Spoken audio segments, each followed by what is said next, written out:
Students, last class में हमने discuss किया था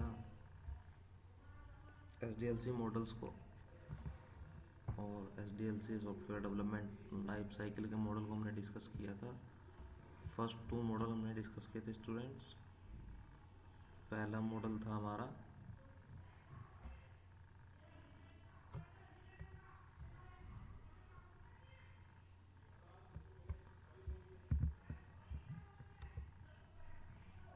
वाटरफॉल मॉडल और सेकंड मॉडल था हमारा इटरेटिव मॉडल। दोनों को मैंने आपको डिस्कस किया था और आज हम डिस्कस करेंगे थर्ड मॉडल जो है हमारा स्पाइरल मॉडल।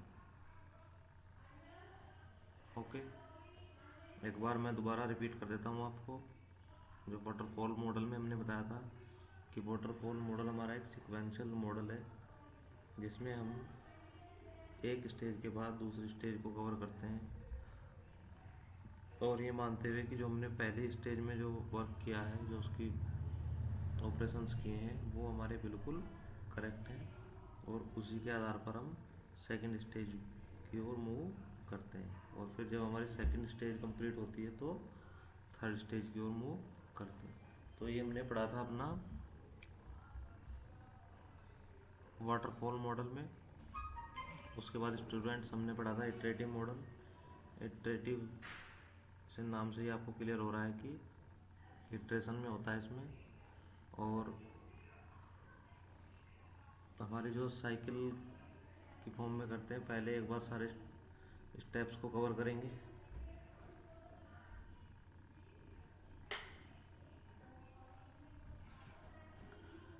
फिर उसके बाद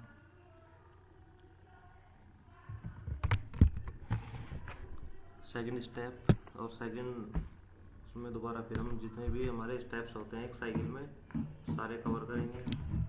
इसी तरीके से हम जितने भी हमारे स्टेप्स हैं सबको कवर करें और हर एक स्टेप के बाद में हमें एक कंप्लीट सॉफ्टवेयर प्रोडक्ट मिलेगा और उसी को हम जो नेक्स्ट साइकिल होगी हमारी या नेक्स्ट इटरेशन होगा उसमें थोड़ा सा उसमें हम कुछ फंक्शंस और कुछ मॉड्यूल को ऐड करेंगे जिससे और उसकी जो फंक्शनैलिटी है उसको और इंक्रीज किया जा सके। तो ये हमने स्टूडेंट्स जो हमारी लास्ट वीडियो लेक्चर थी उसमें हमने इसको कंप्लीट किया था। आज जो हमारा थर्ड मॉडल है स्पाइरल मॉडल है उसको हम आज के इस क्लास में डिस्कस करेंगे। तो स्टार्ट करते हैं student. Spiral model. Spiral model is a combination of both iterative model and one of the SDLC model. It can be seen as if you choose one SDLC model and combine it with cyclic process. जो हमारा spiral model होता है students, वो हमारा 2 models का combination होता है जिसमें एक इटरेटिव मॉडल होता है और एक कोई भी एक SDLC का मॉडल होगा। यानी कि अगर हम बात कहें तो इटरेटिव मॉडल के साथ में अगर किसी दूसरे मॉडल को हम कंबाइन कर देते हैं तो वो हमारा स्पाइरल मॉडल बन जाता है। ठीक है। It can be seen as if you choose SDLC model, अगर आप कोई भी एक SDLC मॉडल चूज करते हैं and combine with it cyclic process. Cyclic process मतलब इटरेटिव मॉडल। साइक्लिक प्रोसेस के साथ में इटरेटिव मॉडल को हम आप इसमें कंबाइन कर देते हैं तो ये हमारा स्पाइरल मॉडल बन जाता है। This model consider risk which often goes unnoticed by the most other models. The model starts with determining objective and constraints of the software at the start of one iteration. जैसे ही हम software product का process start करते हैं तो हम सबसे पहले उसका ऑब्जेक्टिव को डिटरमाइन करते हैं और उसके सॉफ्टवेयर के कंस्ट्रेंट को डिटरमाइन करते हैं पहले स्टेज पे, फर्स्ट स्टेज में या पहले इटरेशन में। ठीक है। Next page of prototyping the software. जो नेक्स्ट पेज होता है वो होता है हमारा प्रोटोटाइपिंग द सॉफ्टवेयर। अब यहाँ देख सकते हैं इस तरीके से रिस्क मैनेजमेंट, फिर प्रोटोटाइप, फिर डिज़ाइन, फिर कोड, फिर इंटीग्रेशन, फिर टेस्टिंग, फिर इम्प्लीमेंटेशन। ठीक है, तो इस तरीके से इसके बार बार रिपीटेशन होते रहते हैं, क्योंकि स्पाइरल मॉडल है हमारा iterative model plus one of the SDLC model का कॉम्बिनेशन। ठीक है students, this include risk analysis, then one SDLC model is used to build the software. In the fourth page of the plan, next iteration is prepared. ठीक है, तो क्या हुआ कि हम इसमें रिस्क मैनेजमेंट करेंगे और उसके बाद से कोई भी जो SDLC का मॉडल होगा उसको यूज़ करके हम सॉफ्टवेयर को डेवलप करेंगे। ठीक है, आपको स्टूडेंट्स एग्जाम में डायग्राम भी इसके बनाने हैं, हर एक मॉडल का अपना अलग डायग्राम है। देखिए जैसे हमारा वाटरफॉल मॉडल था, तो आप इस तरीके से डायग्राम को भी बनाएंगे, जिससे आपका जो आंसर है और इफेक्टिव हो जाएगा और एग्जामिनर्स को उसको रीड आउट करने की ज़रूरत नहीं होगी, और वो आपके जो डायग्राम्स होते हैं उन्हीं से ही एग्जामिनर को क्लियर हो जाता है कि स्टूडेंट ने, क्योंकि जो डायग्राम होता है उसे ही हम एक्सप्लेन करते हैं अपनी थ्योरी में, और अपना टेक्स्ट वर्क जो होता है हमारा उसमें हम उस डायग्राम की ही फंक्शनैलिटी को एक्सप्लेन करते हैं।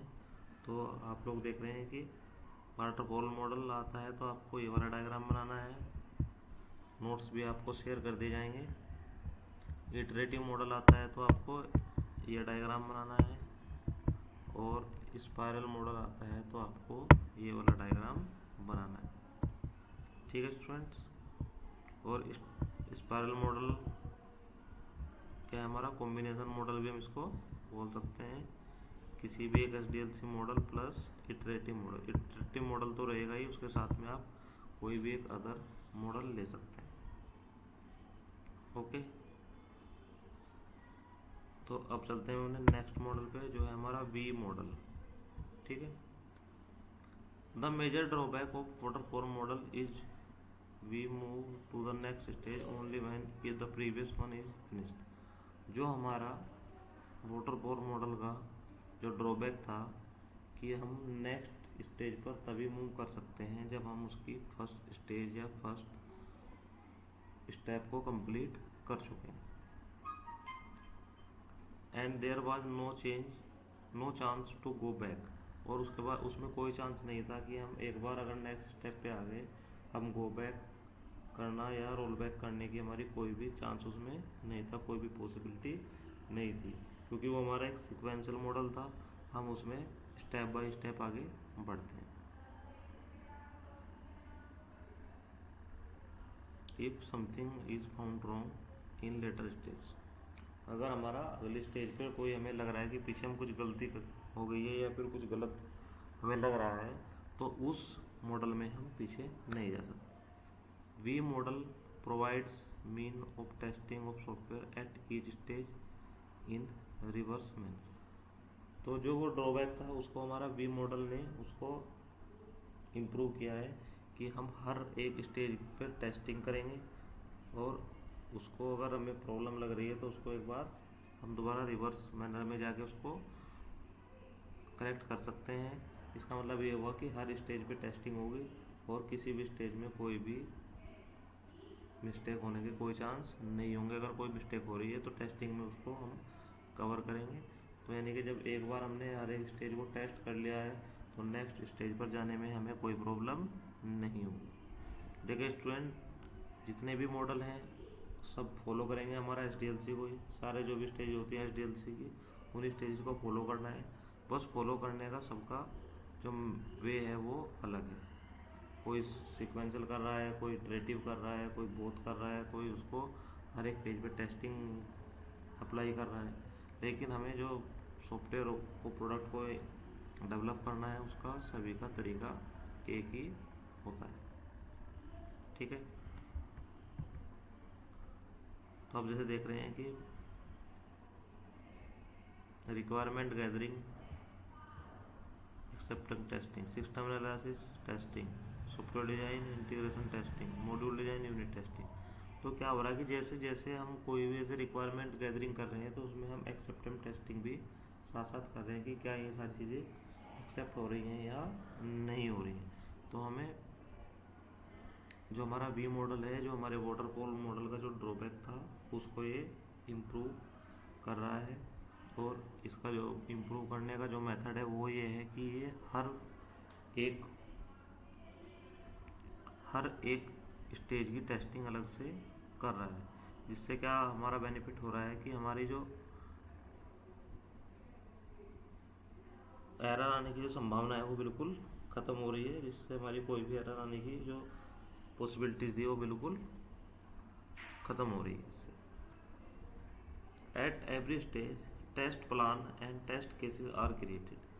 हर एक स्टेज पे हमें टेस्ट प्लान और test cases are created to verify and validate the product according to the requirement of that stage.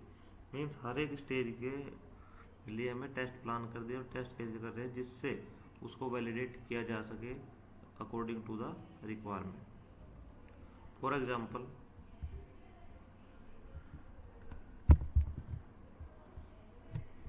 Example, in requirement gathering stage में the test team prepare all the test cases in correspondent to the requirements. जो requirements हमारे अपने gathering की हैं, उन्हीं के लिए हमारा टेस्ट केसेस, उन्हीं के कोरस्पोंडेंस में टेस्ट केसेस को प्रिपेयर किया जाता है। Later when the product is developed and is ready for testing, test cases of this stage verify the software against the its validity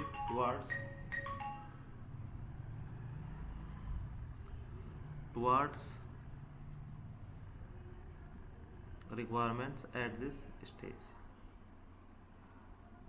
This make both verification and validation go in parallel।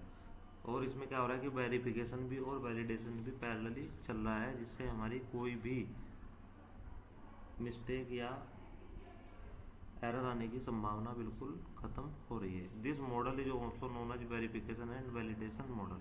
ये जो model है इसको हम verification और validation model के नाम से भी जानते हैं, और इसको एग्ज़ाम में इस नाम से भी पूछा जा सकता है। ओके स्टूडेंट्स, तो ये जो मॉडल है हमारा, इसकी हर एक स्टेज पे अलग से टेस्टिंग होगी, और जिससे हमारी जो एरर आने की संभावना है या मिस्टेक होने की संभावना है वो बिल्कुल ख़त्म हो रही है। और जो हमारा, इसको हम कह सकते हैं कि जो हमारी वाटरफॉल मॉडल की जो ड्रॉबैक्स थे उनको भी इसमें कवर किया जा रहा है। ठीक है, तो आप सभी लोग अलग अलग मॉडल को अच्छे से, अलग अलग उसकी जो रिक्वायरमेंट्स हैं या उसकी जो अलग से फंक्शनैलिटी है उनको एक बार अच्छे से समझें, किस मॉडल में क्या अलग है, तभी आप इसको सभी मॉडल्स को अलग अलग से वेरीफाई कर पाएंगे, डिफाइन कर पाएंगे। अगर ऐसा नहीं है तो आप लोग इनको अलग अलग डिफाइन नहीं कर पाएंगे। जैसे हमारा वाटरफॉल मॉडल है, उसमें हमारा हो रहा है कि वो हमारा सिक्वेंशियल मॉडल है, और उसमें गो बैक या रोल बैक की कोई भी पॉसिबिलिटीज़ नहीं बनती। हर एक स्टेज को हम जैसे ही कवर करेंगे तो हम कहेंगे कि फाइनली इस स्टेज को हम कवर कर चुके हैं और अब इसमें कोई भी अपडेशन की कोई संभावना नहीं है। ठीक है, ये हमारा वाटरफॉल मॉडल। नेक्स्ट है हमारा इटरेटिव मॉडल। आपको नाम से ही पता चल रहा है कि इसमें इटरेशंस में काम होता है, यानी कि साइक्लिक प्रोसेस है। रिपीट, एक साइकिल कंप्लीट होने के बाद दूसरी साइकिल, फिर तीसरी साइकिल, और जब तक हमारा रिक्वायर्ड प्रोडक्ट है जब तक हमें वो नहीं मिल जाता तब तक हम इसको रिपीट करते रहें।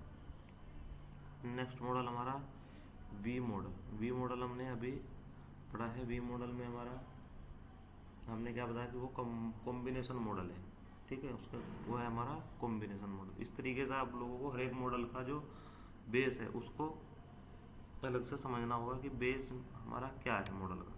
तो वी मॉडल में आपको पता है कि कॉम्बिनेशन है किसका, किसी भी एक SDLC मॉडल का, और एक हमारा इसके साथ में रहेगा iterative model. Iterative model fix है, प्लस कोई भी एक SDLC मॉडल हो सकता है, वो कोई भी हो सकता है। ठीक है, तो ये हमारा कॉम्बिनेशन मॉडल। उसके बाद हमने पढ़ा स्टूडेंट स्पाइरल मॉडल। स्पाइरल में अभी बताया मैंने आपको,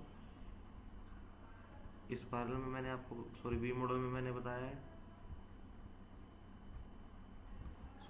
जो कॉम्बिनेशन मॉडल है वो हमारा स्पाइरल मॉडल है, और जो वी मॉडल है, वी मॉडल में मैंने बताया आप लोगों को कि इसकी हर एक पेज पे अलग से टेस्टिंग होगी, ठीक है।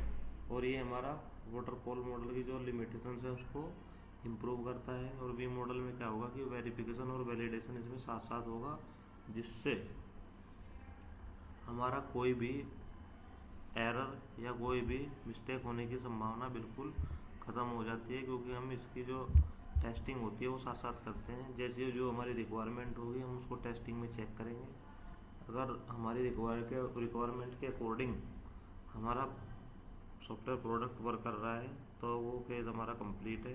अगर ऐसा नहीं है तो हम उसको दोबारा इम्प्रूव कर सकते हैं।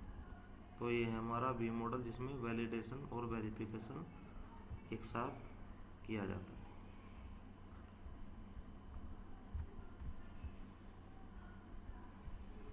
नेक्स्ट और लास्ट मॉडल है हमारा बिग बैंग मॉडल, ठीक है। Big bang model, this model is the simplest model in its form. ये मॉडल है जो सबसे सिंपलेस्ट मॉडल है। इट रिक्वायर्स लिटिल प्लानिंग, ये रिक्वायर होती है इसमें थोड़ी सी प्लानिंग की, लोड्स ऑफ प्रोग्रामिंग, थोड़ी प्लानिंग और बहुत ज़्यादा programming, and loads of funds और फंड्स, ठीक है। This model is conceptualized around the Big Bang of universe. As scientists say that after Big Bang, loads of galaxies, planets, and stars evolve just an event. Likewise, if we put together loads of programming and funds, you may achieve the best software product. अगर आप कोई software बनाना चाहते हैं तो उसके लिए आपको programming, planning और फंड्स की रिक्वायरमेंट होगी और आपका एक अच्छा सॉफ्टवेयर बन जाएगा, ठीक है। For this model very small amount of planning is required. इस मॉडल के लिए बहुत ही कम प्लानिंग की रिक्वायरमेंट होती है। It does not follow any process, इस प्रोसेस में कोई भी इसके लिए कोई भी प्रोसेस फॉलो नहीं किया जाता। और at times the consumer is not sure about the requirements and future needs, so the input requirement are arbitrary, ठीक है। इसके लिए कोई भी प्लानिंग या कोई भी प्रोसेस फॉलो नहीं होता है। ये जैसे कस्टमर की रिक्वायरमेंट होती है उसके अकॉर्डिंग इसको हम बनाते हैं। This model is not suitable for large product, large software product के लिए ये मॉडल सुटेबल नहीं है। ये एक छोटी छोटी जो सॉफ्टवेयर होते हैं, ये कम रिक्वायरमेंट वाले या बहुत ही स्मॉल प्रोडक्ट होते हैं, उनके लिए ये बेस्ट होता है।